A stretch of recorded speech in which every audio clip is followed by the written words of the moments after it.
성경은 고린도전서 2장 1절에서 5절입니다. 고린도전서 2장 1절에서 5절, 고린도전서 2장 1절에서 5절 이 말씀을 가지고 우리가 알아야 할 유일한 원칙, 이라는 제목으로 하나님 말씀을 증거할 텐데요. 사람이 살 때, 이 세상을 살아갈 때 앞서 말씀드린 것처럼 가장 중요한 것은 원칙입니다. 여러분 가만 보면요, 힘이 살게 하는 게 아니에요. 지혜와 지식이 살게 하는 게 아닙니다. 사람을 봐도 동물을 봐도 세상을 살아나게 하는 것은 원칙입니다. 사자도 초식 동물들도 먹어야 되는 걸 먹어야지 다른 것을 먹으면 탈이 생겨요. 사람도 마찬가지입니다. 원칙이 없으면 세상을 살 수 없어요. 가만 보면 원칙이 세상을 살게 하는 것 같습니다. 여러분 항구를 떠난 배가 항해를 무사히 마치고 돌아오기 위해서 반드시 원칙이 있어야 됩니다. 항해를 위해 꼭 갖추어야 될 물품을 반드시 구비를 해야 됩니다. 그 원칙을 지키지 않으면 곤란을 당합니다. 싣고 싶은 대로 아무거나 실었다가는 배는 무겁고 정말 꼭 필요한 그 물자가 모자라서 항해를 무사히 마치지 못할 수도 있습니다. 또 시기와 일기를 따라 항해를 잡는데도 원칙이 있고 이것을 지켜야 안전한 법입니다.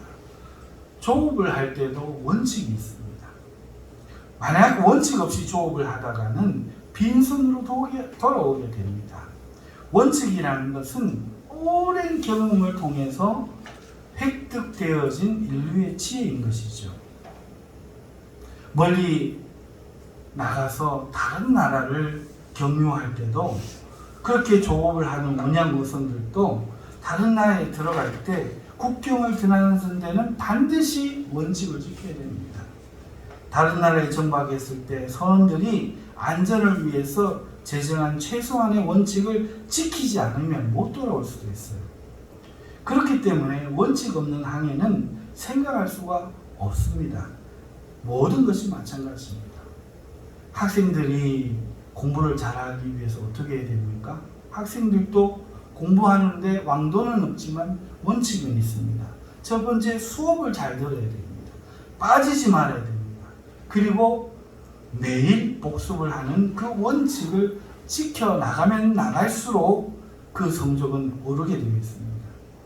운동선수들도 자신의 체력을 관리하기 위한 운동 루틴을 반드시 매일 지켜야 됩니다.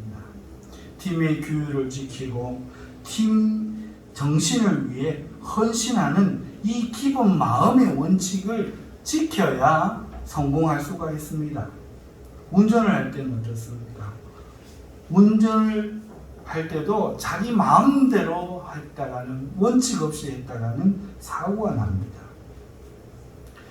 하다못해 음식을 만들 때도 원칙을 지키지 않는 음식, 그것은 맛을 낼 수가 없습니다. 모든 게 그렇습니다. 원칙이라는 것은 있습니다. 여러분, 원칙을 잘 지키는 사람들이 이 세상을 잘 사는 것 같아요. 지혜가, 능력이, 힘이 있는 사람이 처음에 뭔가를 해내는 것 같지만 곧 원칙을 무시하다가 대통령에서 떨어지고 국회의원에서 떨어지고 회사 회장의 자리에서 떨어지고 자기가 만든 회사에서 쫓겨나고 그러는 것 같아요. 원칙이 있어요. 여러분, 신앙에도 원칙이 있지 않을까요? 여러분, 신앙에 어떤 원칙이 있을까요? 많겠지요? 제일 먼저 뭐가 생각나죠? 저는 기도가 생각나요. 그렇습니다. 신앙의 제일 원칙은 저는 기도라고 생각합니다. 제일 원칙이라고 하기는 좀 그렇습니다만은 어찌됐든 해야 될 행위로서 제일 중요한 요소는 매일 기도하는 것이라고 생각합니다. 기도는 원칙 중에서도 가장 중요한 원칙. 그래서 기도하지 않는 그 신앙은 반드시 실패합니다. 기도는 매일 해야 되죠. 그리고 모든 일에 기도해야 되죠. 또 항상 기도할수록 좋습니다.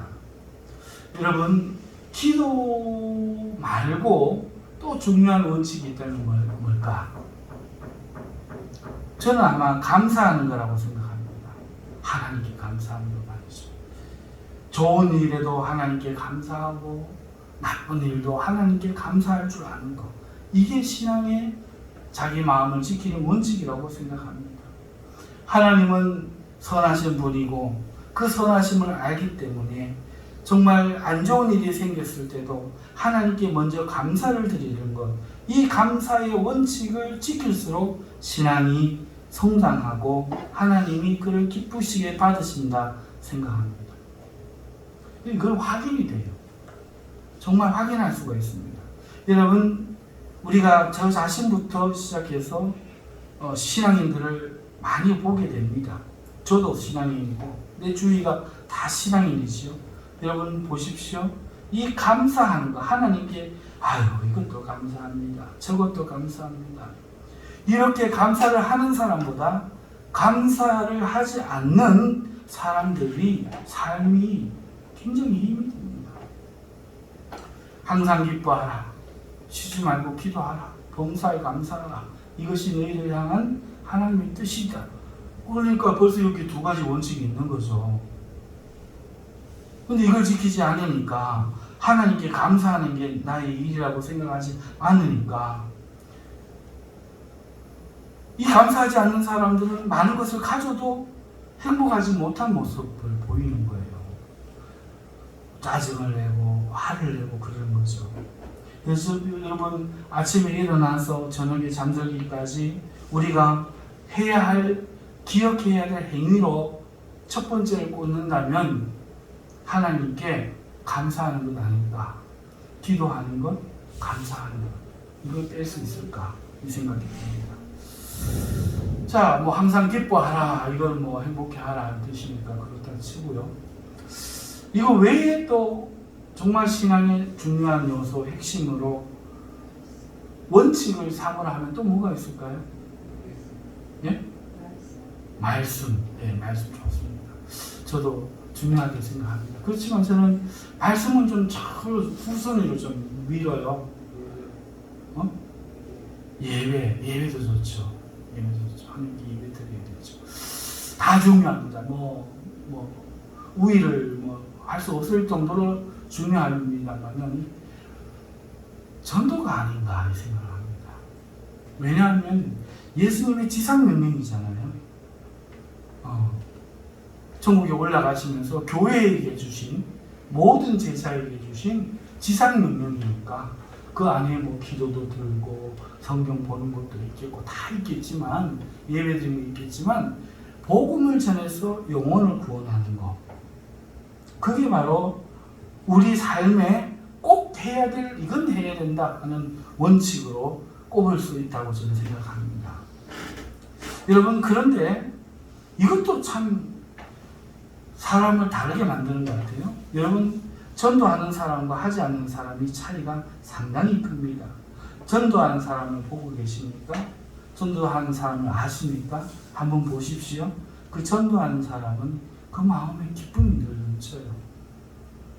전도하는 사람은 감격이 있습니다. 하나님의 임재가 있습니다. 천국과 지옥에서 생생하고 그 하나님의 영적인 어떤 그런 일에 대해서 굉장히 살아있습니다. 정말로 복음을 전하는 사람들은요 굉장히 민감합니다. 여러분, 제가 지금 드린 것들이 간단한 게 아닙니다. 기도, 하나님께 감사하기, 그리고 전도. 여러분, 전도하는 사람이 표가 나죠. 그런데 이 외에도 많죠. 성경 읽기, 예배 참석하기, 세상에서 자신을 거룩하게 구별하기, 이런 것도 있습니다만은, 다 중요합니다만은, 앞에 말씀드린 세 가지는 정말 중요하다고 생각하고 여기에 내가 결격 사유가 있으면 행복한 신앙생활을 못하고 있다, 문제가 있다 이렇게 보시면 되고, 하나도 해당이 안 된다. 내가 매일 드리는 기도, 쉼 없이 하는 기도, 조용한 시간을 정해놓고 하는 기도를 못하고 있다. 아침부터 저녁까지 하나님께 어떨 때는 한 번도 감사를 못하고 하루가 지나간다. 내가 하루 동안 한 번도 예수 그리스도를 증거한 적이 없다. 그러면은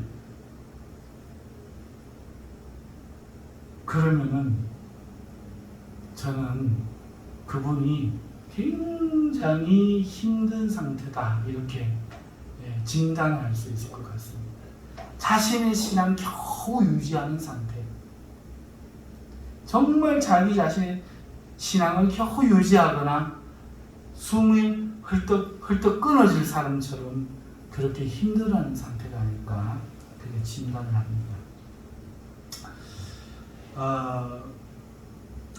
그런데 저는 이것을 오늘 유일한 원칙으로 삼지 않았어요. 왜냐하면 이것들은 열매들이기 때문에.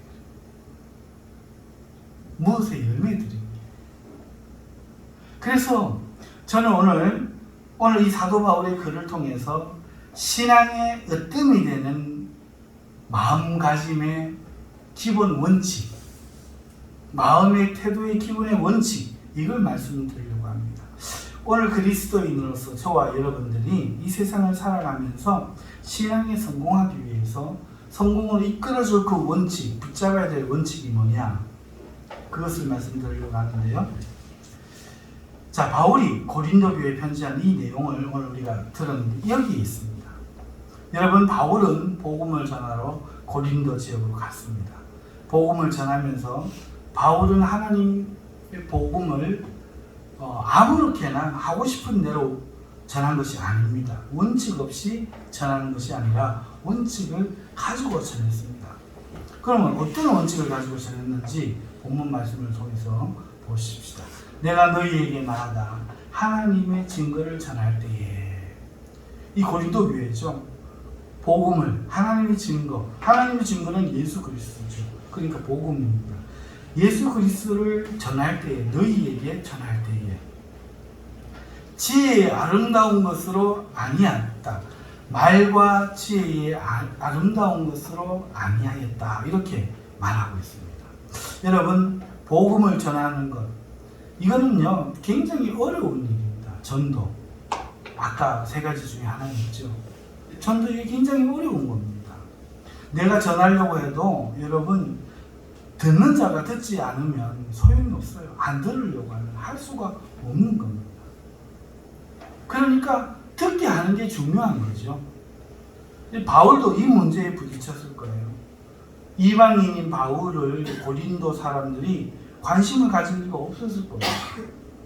그것도 유대교를 전하는, 그것도 유대인들의 그 신앙을 전하는 것 같아 보이는 그 사람, 또 그들에게는 전혀 유명하지 않은 그가 무엇을 말할 때 그들이 귀를 기울였겠습니까? 저 사람들이 관심이 없는 거예요. 내가 뭘 말해봐야 저 누구야? 떠들어. 이러는 거죠. 여러분이라면 그럴 때 어떻게 하시겠어요? 여러분, 듣게 하기 위해서 온갖 수단을 동원하지 않겠어요? 듣게 하려고. 자, 그래서 제일 먼저 사람들은 웅변적인 언어로 사람들의 시선을 끌어야 됩니다. 끌려고 합니다. 고린도 교회 사람들이여! 하고 큰 소리부터 시작하겠죠. 고린도 사람들이여! 여러분, 사람들의 시선을 끄는 말의 기술이 필요한 겁니다. 여러분, 제가 어린이집에 몇 번 관리 있어서 가봤는데요. 애들에게 무슨 말하면 말을 안 들어요. 처음에 가면 이 아저씨 뭔가 하고 신기하고 막 이렇게 쳐다보지만 조금 가면 얼굴을 알고 나면 말을 잘 안 듣습니다. 집중을 잘 하지 않죠. 그런데요, 구연동화를 하는 어떤 사람이 오면 그 아이들이 그 구연동안 하신 분 말을 듣고는 금방 그 사람에게 집중하는 모습을 보게 됩니다. 아주 독특한 목소리와 어투로 말을 하죠. 어떻게 하죠? 어린이 여러분, 아주 옛날에 커다란 눈을 가진 호랑이 한 마리가 막 이렇게 하는 거예요. 제가 얘들아 이야기해줄까? 옛날에 커다란 눈을 가진 호랑이 한 마리가 이름부터 그냥 뿡 이러면서 비행기를 가버립니다. 그런데 구연동하는 사람 말의 기술, 어머나 이게 뭘까? 여러분 이거 한번 보세요. 깜짝 놀랐지 뭐예요? 이러면서 막 하면은요, 애들이 막 해가지고 다 일어나고 와서 해가지고 막 정신없이 듣습니다. 말의 기술이 필요한 것이죠. 그런데요, 바울을 보세요. 말과 지혜, 아름다운 것을 하지 아니합니다. 이렇게 말합니다. 어느 때보다도 그게 필요한데요. 오늘 우리의 고민은 그건데요. 어떻게 해야 세상 사람들이 하나님의 말씀을 듣게 할까? 어떻게 해야 사람들이 하나님의 음성을 듣게 만들까? 그걸 연구하는데요. 그런데 바울은 말의 아름다운 것으로 하지 아니하였다. 설교하는 사람에게 제일 가는 고민, 제가 늘 이야기하죠. 말을 잘하는 것. 여러분, 저는 말보다 글이 좀 낫다고 생각합니다. 뭐 다른 사람의 평가가 아닙니다. 자타공인이 아니고 스스로 하는 평가입니다. 적어도 글을 잘 쓴다는 말이 아니라 글을 쓸 때 헛소리는 안 하고 반복은 안 합니다. 힘들어서. 근데 말을 할 때는 했는 소리 또 하고 안 해도 좋을 소리 하고 해서는 안 되는 소리도 하고 그래요. 말을 잘하는 사람이 참 부럽습니다. 발음도 똑똑하고 억양도 좋고. 그런데 그래서 설교를 잘하시는 분들 보면 아무 말도 아닌데 말이 쏙쏙 들어와요. 귀에 진짜. 억양도 독특하고 귀에 쏙쏙 들어오고, 그 다음에 어떤 그 에너지를 가지고 있어요. 아주 기분 좋든지 하나님은 우리를 사랑하십니다, 그렇게 해야 됩니다, 울어버리든지 뭔가 사람의 감성을 끌어당길 수 있는 그런 것들을 잘 합니다. 그런 걸 포함해서 목소리도 좋고 언어 구사도 좋고 어휘력도 좋고 표현력도 좋고 잘해요. 뿐만 아니라 우리 일반 사람들도 보면은 그냥 말하는데도 정말 말 재밌게 하는 사람이 있어요. 어디 말 잘하는 학원이 있나? 너 그 학원 다니냐? 하고 묻고 싶을 정도로 말을 기가 막히게 잘하지요. 대표적인 사람이 여러분 버락 오바마 대통령. 연설 정말 잘해요. 뉘앙스, 내용 정말 잘합니다. 끌려갑니다. 그는 대단히 그 연설을 잘해서 대통령이 된 사람이죠. 설교를 할 때 말 잘하는 게 너무 중요해요. 우리는 하나님의 자녀인 것입니다. 우리는 그래서 예수님을 믿어야 되는 것입니다. 예수님만 믿고 살아가야겠습니다. 이러고 있으면은 한 시간을 하면 잠이 와요. 우리 학교 다닐 때 교수님 중에 이런 분이 있어요. 250페이지 되시면 바랍니다. 거기 학생 졸면 안 돼요. 이러면서 한 시간을 강의하신 교수님도 계셨는데 다들 싫어요. 다들 싫어요. 좀 전에 웃으신 거는 그 목소리가 좋아서가 아니라 제가 흉내를 내는데 웃겨서 잠시 이렇게 눈이 번쩍 뜨이셨겠죠. 실제 그 듣고 계셔보세요. 2시간 강의를 들으면요, 똑같은 태도로 2021년 1967년 종교개혁은 일어났습니다. 그러면서 가면 그 자장가도 그런 자장가가 없어요. 여러분, 복음을 전하든 강의를 하든 설민석이라는 사람도 있잖아요. 그 뭐 역사 강의를 뭐 아주 잘한다고 요명세를 타던데 말을 잘해야 돼요. 말을 아름답게 해야 돼요. 말을 지혜롭게 해야 돼요. 여러분, 강호동이라는 그 씨름 선수가 씨름만 하다가 나와가지고 웃기려니까 안 되니까 처음에 뭐 어떻게 해요? 몸으로 언니야, 오빠야 막 이렇게 막 뛰는 막 그런 행동으로 웃기다가 한계가 있잖아요. 그러니까 뭘 공부하는가 하면 명언을 공부합니다. 명언을 공부해갖고 써먹더라고요.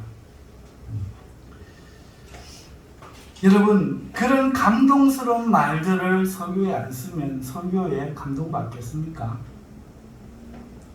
명언들을 마음에 박히게 말을 잘해야, 지혜로운 말을 써야, 말의 아름다움을 사용해야 예수 그리스도를 전하고 듣고 사람들이 들으려고 하지 않겠습니까? 그런데 바울이 하는 얘기가 뭡니까? 그거를 안 하려고 했대요. 나는 그토록 하고 싶은데. 그러니까 제가 이 들린 목사죠. 사도는 그걸 안 하려고 한 거예요. 그러면 뭐 하려고 했느냐? 이렇게 말합니다. 너희 중에서 예수 그리스도와 그가 십자가에 못 박히신 것 외에는 아무것도 알지 아니하기로 작정하였기 때문이라. 이 참 답답하네. 참 답답한 얘기죠. 사람들의 시선을 모아야, 사람들이 듣게 해야 예수도 전하는데, 이분이 하시는 말씀이 이겁니다. 나는 너희 중에서 있을 때에 내가 신경 쓰려고 한 거는 예수 그리스도와 그가 십자가에 못 박힌 것 외에는 내가 아는 게 아무것도 없다. 웅변도 몰라, 학벌도 몰라, 정치도 몰라, 처세도 몰라, 아무것도 모르고 오직 나는 예수만 알고 예수의 십자가의 죽으심만 아는 사람. 딴만 일절 안 해. 입만 열면 예수, 입만 열면 십자가에 그가 죽으셨다. 이 말만. 설교를 그렇게 해놨다가는 당장 쫓겨날 거예요. 1년이면. 우리 교회는 안 쫓아내나요? 예수 그 복음, 그 다 아는 복음, 그 예수 이야기, 우리 훈영이 예수 이야기 너무 잘 알지? 십자가에 죽으셨다가 하면 듣기 싫지? 안 그래요? 너무 많이 들어서 저 어릴 때 그랬던 것 같아요. 그런데 그거 하나만 알기로 작정하였다. 도대체 왜 이랬을까? 그가 경험이 있었기 때문에. 이게 제일 원칙인데, 예수만 알고 예수의 십자가의 죽으심만 알기로 작정한 게 바울의 제일 원칙이었어요. 오늘 여러분들에게 소개하고 싶은 제일 원칙입니다. 그런데 바울은 왜 이게 원칙이 되었을까? 우리는 간과하는 구절이 있는데 다음 말씀입니다. 내가 너희 가운데 거할 때에 약하고 두려워하고 심히 떨었노라. 이게 무슨 말이에요? 내가 너희 가운데 거하면 나아갈 때에 말과 지혜의 아름다움으로 하지 아니하고 예수 그리스도를 증거하는데 두려워하고 떨었다. 예수만 알고 예수의 죽으심만 알고 하는데 왜 두려워하고 왜 약하고 왜 떨었던 걸까? 이게 무슨 말일까를 알아야 돼요. 바울은 아덴에서 세상 지식을 사용하여 전도하려다가 쓰라린 실패의 경험을 했기 때문에 여러분 찾아볼 가치가 있습니다. 한번 찾아보십시오. 사도행전 17장입니다. 표시해 놓고 한번 넘어가 보시죠. 사도행전 17장.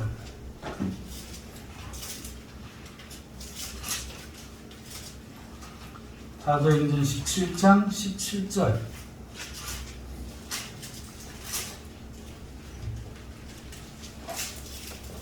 자, 사도행전 17장 17절로 가보시죠.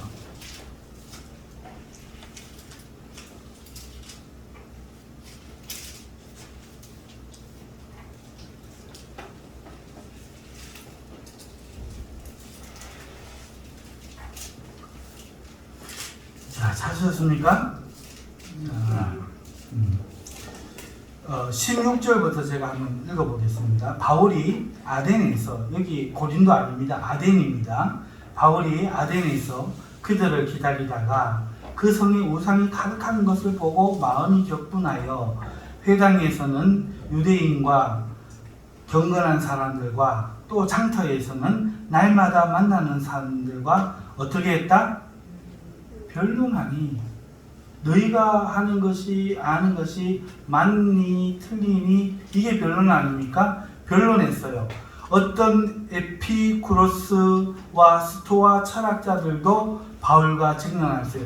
이때 대표적인 철학 학파들입니다. 어떤 사람은 이르되 이 말쟁이가 무슨 말을 변론하니까 무슨 말을 하고자 하느냐, 복음을 받아들이는 게 아니고 비방합니다. 하고 어떤 사람은 이르되 이방신들을 전하는 사람인가 보다, 관심이 없는 거예요. 하니 이는 바울이 예수와 부활을 전하기 때문이더라. 그를 붙들어 아레오바고로 가며 말하기를 내가 말하는 이 새로운 가르침이 무엇인지 우리가 알 수 있겠느냐. 복음을 변론을 하고 변론을 통해서 그 부활을 전하고 막 이렇게 했더니 지금 끌려가는 거예요. 내가 어떤 이상한 것을 우리의 귀에 들려주니 그 무슨 뜻인지 알고자 하노라 하니 모든 아덴 사람과 거기서 나그네 된 외국인들이 가장 새로운 것을 말하고 듣는 것 이외에 달리 시간을 쓰지 않음이더라. 무슨 말인가 하면은 바울이 새로운 것 이야기하니까 지금 와서 들으려고 하는 거지 복음을 받아들이는 게 아니에요. 22절 바울이 아레오바고 가운데에 서서 말하되 아덴 사람들아 너희를 보니 범사에 종교심이 많도다. 내가 두루 다니며 너희가 위하는 것들을 보다가 알지 못하는 신에게라고 새긴 단도 보았으니 그런즉 너희가 알지 못하고 위하는 그것을 내가 너희에게 알게 하리라. 지금 바울이 뭘 어떻게 접근합니까? 그 사람들이 잘 알고 있는 것을 말해서 그들로 하여금 듣게 하려고 지금 시도하고 있는 거죠. 들어야 뭐 가치가 있잖아요. 그러니까 그 사람들이 관심 있는 것을 지금 들어가지고 이야기를 시작한 겁니다. 우주와 그 가운데 있는 만물을 지으신 이 우주가 어떻게 생겼을까 궁금하던 그들에게 우주와 그 가운데 있는 만물을 지으신 하나님께서 천지의 주제, 천지를 지으신 이시니 손으로 지은 전에 계시지 아니하고 너희들은 신을 신당에 모시지만 이분은 그런 데 계신 분이 아니라 또 무엇이 부족한 것처럼 사람의 손으로 섬김을 받으시는 것이 아니니 이는 만민에게 생명과 호흡과 만물을 친히 주시는 이심이라. 인류의 모든 족속을 한 혈통으로 만드사 온 땅에 살게 하시고 그들의 연대를 정하시며 거주의 경계를 한정하셨으니 이는 사람으로 혹 하나님을 더듬어 찾아 발견하게 하시는데 너희들이 이름도 알지 못하는 신 글을 쓸 때 아마 그 하나님을 향해 가고 있었을 것이다. 이렇게 말하는 거죠. 그는 우리 각 사람에게 멀리 계시지 아니하도다. 우리가 그를 힘입어 살며 기동하며 존재하느니라. 너희 시인 중 어떤 사람들의 말과 같이 우리가 그의 소생이라 하니 이와 같이 하나님의 소생이 되었은즉 하나님을 금이나 은이나 돌에다 사람의 기술과 고안으로 새긴 것들과 같이 여길 것이 아니니라.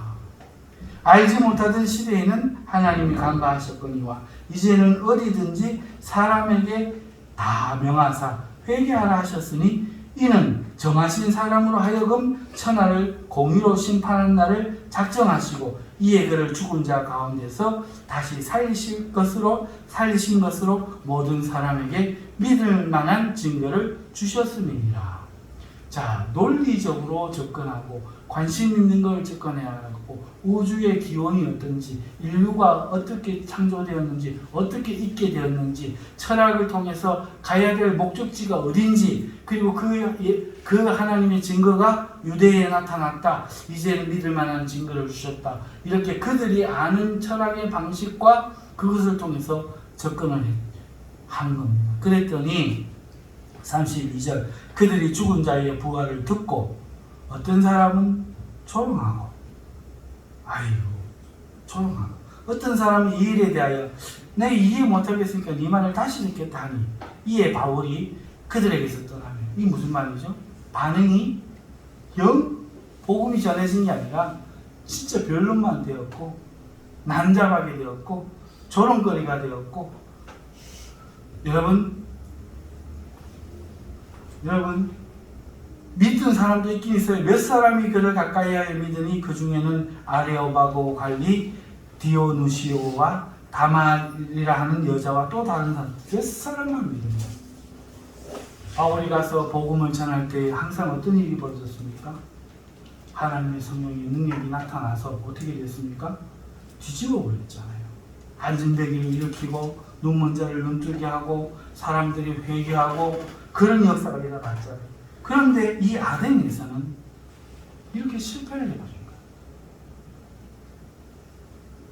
말의 아름다운 지혜, 철학의 철학, 논리의 논리, 그걸 가지고 이 사람들에게 접근을, 그 사람들이 들으면, 그 사람들이 들을 만한 것 같고 들으면 이해할 줄 알았더니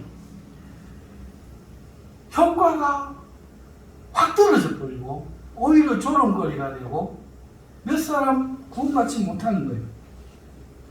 자, 18장 1절로 넘어가시죠. 그 후에 바울이 아덴을 떠나 고린도에 이르러. 자, 고린도 오기 전에 있었던 일이다. 이 고린도에 와서는 어떻게 했다고요? 내가 너희 가운데 거할 때에 두려워하며 약하며 떨어지느니라. 이 아덴의 일 때문에 그런 거예요. 그러면서 여기서는 말과 지혜의 아름다움으로 하지 아니하고 뭐 했다고? 이제 그런 짓 안 한다. 뭐만 한다고? 예수만 알고 십자가에 그가 죽으심만 내가 한다. 딴 건 말도 안 한다. 말만 하면 그것만 말한다.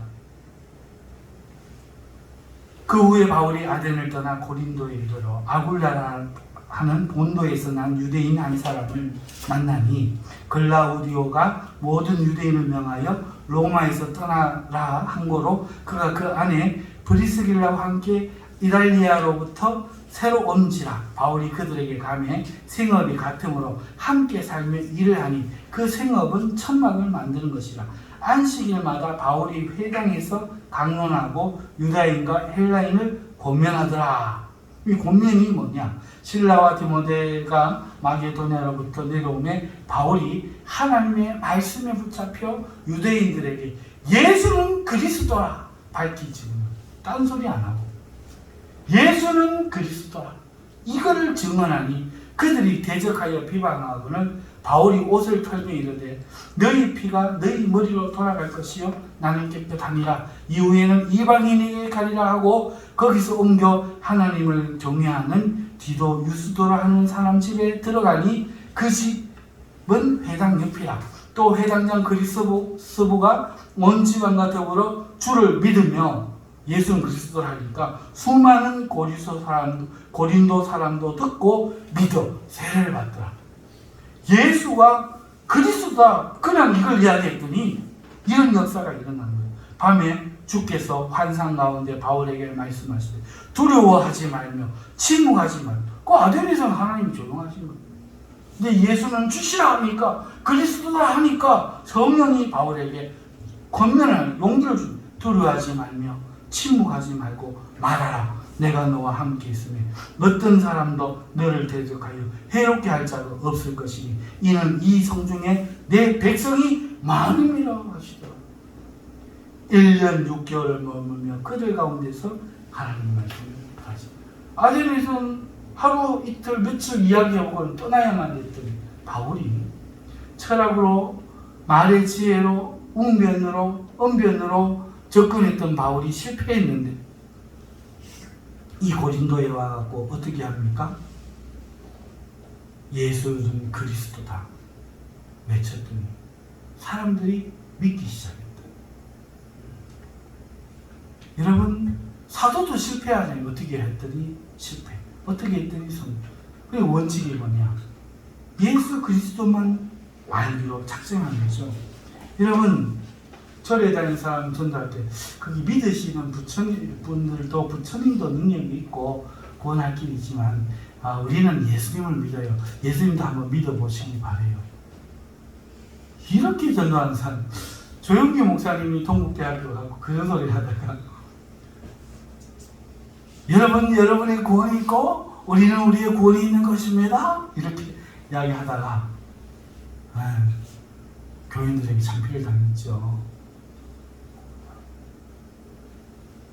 구원은 없습니다. 여러분은 지옥 가는 것입니다. 예수만 구원을 주실 수 있습니다. 이게 바울이었단 말이에요. 아덴에서 가갖고는 여러분들도 부처님 믿으시지요? 그 부처님이 상징하는 게 누군 줄 아십니까? 예수 그리스도인 겁니다. 여러분들의 구원이 있고 실패하는 거예요. 예수가 그리스도라고 말하는 것은 지극히 힘든 일입니다. 그 사람 마음문을 닫을 수 있어요. 예수 안 믿으면 구원 못 받는다. 나를 아주 이기적이고 자기만 알고 자기만 옳다라고 생각하는 사람을 미치게 할 수 있어요. 바울은 혹여라도 사람의 심리를 계산하고 사람이 듣기 좋은 말로 하려고 할까봐 이거 하나를 꺼냈어요. 말과 지혜의 아름다운 것으로 아니하고 오직 예수 그리스도와 그가 십자가에 죽은 것만 내 가운데서 내가 알려고 혹시 그럴까봐 두려워 떨며 약하여 있습니다. 이게 바울이 지금 오늘 하는 얘기예요. 바울의 원칙이 이렇게 정해진 겁니다. 실패를 통해서 원칙은 그렇게 정해진 겁니다. 그렇다면 오늘 우리 인생의 신앙에 혹이라도 내 신앙이 성공적이라고 생각하는 분도 계실 거고 실패라고 생각하시는 분도 있을 거예요. 성공적이라고 할 때는 뭐겠습니까? 예수님이 날마다 나와 교제해 주시는 거죠. 성령님이 나를 증거해 주시고 내 마음의 기쁨과 내 마음의 담대함과 내 입술의 말들을 이루어 주시고 내가 가는 길에 하나님께서 그 푸근한 마음으로 지켜주시며 경계하시며 나를 데리고 가시는 거죠. 실패는 뭡니까? 나만 있는 거지. 나만. 종교 행위는 있는데 나만 있는 겁니다. 그게 실패죠. 여러분, 이 실패에 있는 사람들이 이 실패의 자리에서 회복하는 길이 뭡니까? 서두에 말씀드린 것처럼 기본을 다시 만드는 겁니다. 원칙을 다시 회복하는 거죠. 오늘 우리 신앙의 원칙은 예수 그리스도를 아는 겁니다. 그 십자가만 아는 겁니다. 이어서 바울이 고린도에서 내 말과 전도함이 설득력 있는 지혜의 말로 하려는 것을 하지 않으려 힘썼다 말하고 있어요. 오직 성령의 나타나심과 능력으로 하려고 하였다. 그래서 너희 믿음이 사람의 지혜에 있지 아니하고 다만 하나님의 능력이 있게 하려 합니다. 이렇게 말하고 있습니다. 사랑하는 성도 여러분, 우리가 예수 그리스도를 지식으로 해가지고 책 학원을 다 띄고 나면 신앙이 생길까요? 신약, 개론, 교리, 정복 이런 교과서 한 권 띄고 나면 신앙이 생길까요? 모르겠는데요. 그런데요, 내가 다른 사람 만나갖고 이야기해보니까 그 사람이 답답해요. 뭘 모르더라고. 그래서 내가 개론서 이야기해주고 완전 정복 이야기해주고 했더니 우와 잘하시네요. 그래가 내가 잘하는 것 같다고 해서 신학교도 왔고 오늘 목사도 되었는데요. 이런 사람들이 있더라고요. 그럼 내가 신앙이 있는 줄 착각하는. 삶에 예수 그리스도는 없고 예수님에 대한 것만, 구원에 대한 것만 있는 거죠. 노래를 해도 예수님을 찬양하는 노래하는 게 아니라 오늘 우리가 뜨겁게 찬양했던 내가 받은 구원의 기쁨, 그것만 노래하는 거죠.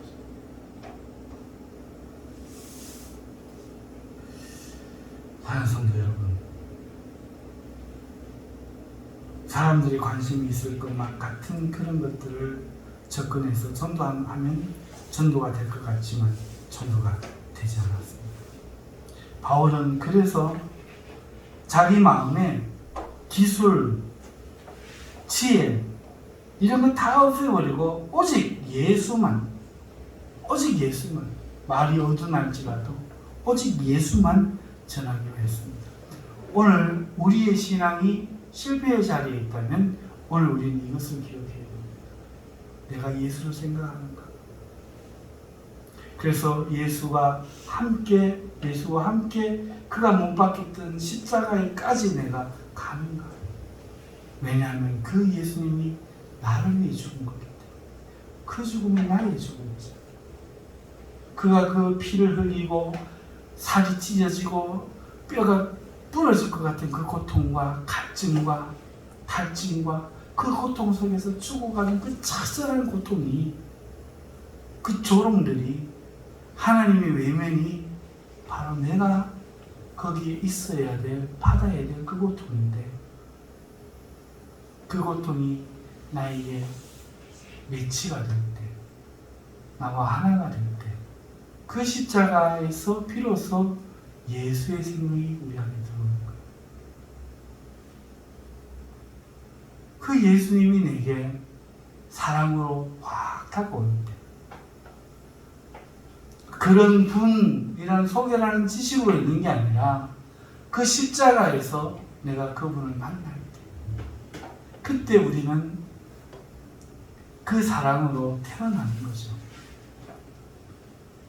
바울이 말하려고 했던 게 그거 아닐까요? 내가 그걸 떠나서 오늘 나를 구원하고 이곳에 그 구원을 전하기 위하여 보냄을 받은 내가 무엇을 기억해야 되는가? 전도의 성공도 아니요, 열매도 아니요, 나는 오직 예수와 예수의 십자가의 죽으심만 알고 그것만 지키고 살아가겠다. 그랬더니 오히려 성령이 나타나셔서 하시더라고요. 성령의 역사를 내가 잘해가지고 하려고 하는 게 아니라 성령이 하시도록 나는 예수와 그의 죽으심만 말하겠노라, 말하겠다는 것이죠. 사랑하는 성도 여러분, 오늘 우리 신앙이 어떻습니까? 오늘 대한민국도 고린도 교회만큼이나 문제가 많은 교회입니다. 지금 오늘 우리는 회복되어야 됩니다. 그러려면 다른 것, 전도도 기도도 감사도 당연히 해야 됩니다만, 이 예수의 십자가에서 태어나지 않은 사람이 그게 되겠습니까?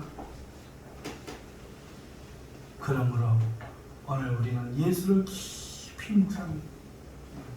다시 회복해야 됩니다. 예수의 그 죽음이 나의 죽음인 것을, 그 십자가 앞에서 내가 그와 함께 못 박히고 그 죽으심이 나를 구원하셨다는 것이 믿으려고 노력하는 상태가 아니라 믿어지기까지 그 예수를 날마다 내 삶에서 회복시키고 찾고 구해야 될 줄로 믿습니다. 아멘. 찬송 한장 하십시오.